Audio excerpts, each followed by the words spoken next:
गला काटना भजन हो सकता है युद्ध भूमि में, अर्जुन को यही तो आदेश कर रहे हैं, तो फिर आपका व्यापार तो भजन है ही। दूसरों के सुख के लिए और थोड़ा अपने में अभिमान रहित होकर कर्तव्य का पालन करें, तो हमें लगता है कुछ भी ऐसा नहीं है जो आपको फंसा पावे। जब क्योंकि सृष्टि का कार्य, पर हम उसे भजन ना मान करके जब उसे हम भोग मान लेते हैं, अपने लिए मान लेते हैं, तो वही बंधन का कारक हो जाता है। मान लो आपने 500 रुपया कमाए, तो आपने घंटों उसका प्लान किया और फिर 500 आए। अब 500 में कुछ परिवार की सेवा में लग गया, कुछ हम पशु पक्षी या कोई ऐसा औषधि या किसी के कार्य में लगा दिया, बहुत बढ़िया सेवा लगे। सब हमारे लिए ही थोड़ी। अगर हमें प्रभु ने 500 दिया है और 300 में हमारा काम चल जाता है, तो हम 200 में और भी कार्य देखेंगे जिनको अत्यंत आवश्यकता है, उनकी सेवा में पहुंचा देंगे, तो सेवा बन रही है ना। तो हम प्लान के बिना कुछ कर ही नहीं सकते। प्लान के बिना क्या हम सेवा नहीं, भगवत सेवा नहीं कर सकते ना। हमको प्लान बनाना होता है कि आज हमको श्री जी को ऐसी पोशाक पहनानी है, आज श्री जी को इसका भोग लगाना है, आज श्री जी को ऐसी नथ धारण करानी है, आज प्रभु को ऐसा मुकुट धारण कर। तो व्यापार में तो फिर प्लान करना ही पड़ेगा। अब ये कहते कि ये प्लान करना तो व्यर्थ है, कब? जब भगवत विमुख होकर सोचो। यही अर्जुन जी ने कहा कि मैं युद्ध नहीं करूंगा, मैं संन्यास ले लूंगा। भगवान क्या संन्यास नहीं लेना, युद्ध करना है, समझ लेना। तो आपको ये लगेगा कि व्यापार सब छोड़ो, एकांत में गंगा किनारे बैठ करके बस भजन करो। जैसे एक बात बताए, नहीं होगा भजन, गंगा किनारे बैठो। यहाँ व्यापार में हो तो भजन अच्छा लग रहा है, थोड़ा मन चल रहा है, गंगा किनारे बैठोगे ना तो इधर का चिंतन होगा। बैठोगे शरीर गंगा किनारे, चिंतन होगा इधर का घाटा। बैठो बाजार में, चिंतन हो प्रभु का, ये मुनाफा।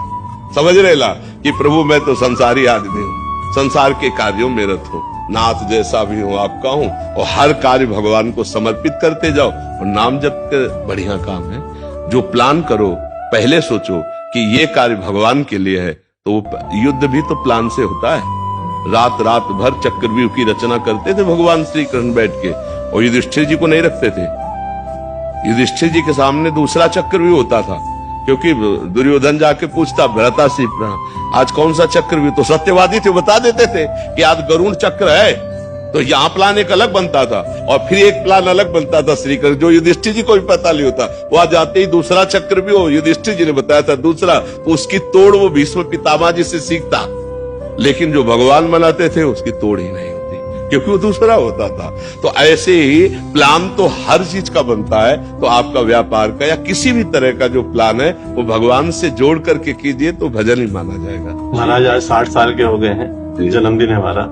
हमेशा महाराज जी हम बंबई में मनाया करते थे, लेकिन मैंने कहा आज आपके चरणों में मनाना है, और मुझे बुद्धि दीजिए महाराज जी कि आपके चरणों में लगे रहिए। मेरा बेटा ही मुझे लेके आया, 6 महीने से ये आ रहा है। महाराज जी इसमें एक और प्रश्न उठता है, इनका भी था, इनको थोड़ा सरल तरीके से।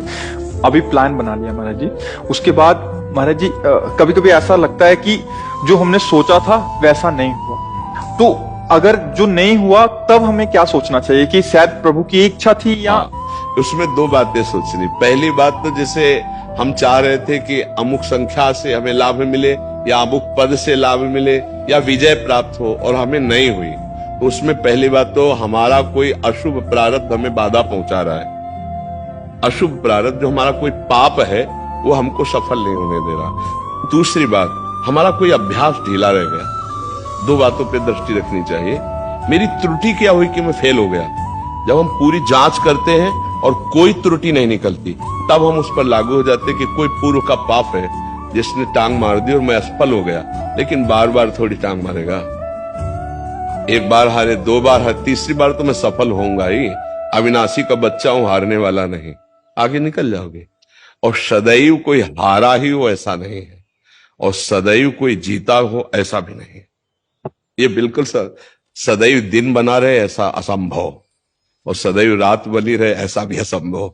तो इसीलिए भगवान ने अर्जुन जी से कहा तुम युद्ध करो, सुख दुखे समय कृत्वा लाभा लाभो जया जय। जय हो या पराजय हो, लाभ हो या हानि हो, सुख या दुख, अपने कर्तव्य से नहीं डिगना, अपने कर्तव्य का पालन करते रहना चाहिए। भगवान ने कहा यदि विजय प्राप्त करते हो तो भूमि का राज्य, अगर शरीर छोड़ते हो तो स्वर्ग का राज्य।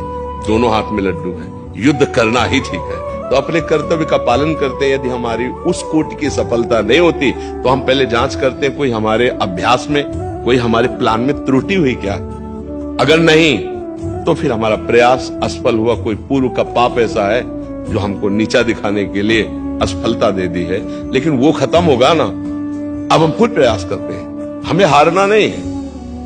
देखो गलतियां तो हमसे होती रहती हैं, पूर्व जन्म में हुई हैं जो एकत्रित है, और इस जन्म में भी हमसे ऐसे पाप हुए जिनका हमने कोई प्रायश्चित नहीं किया।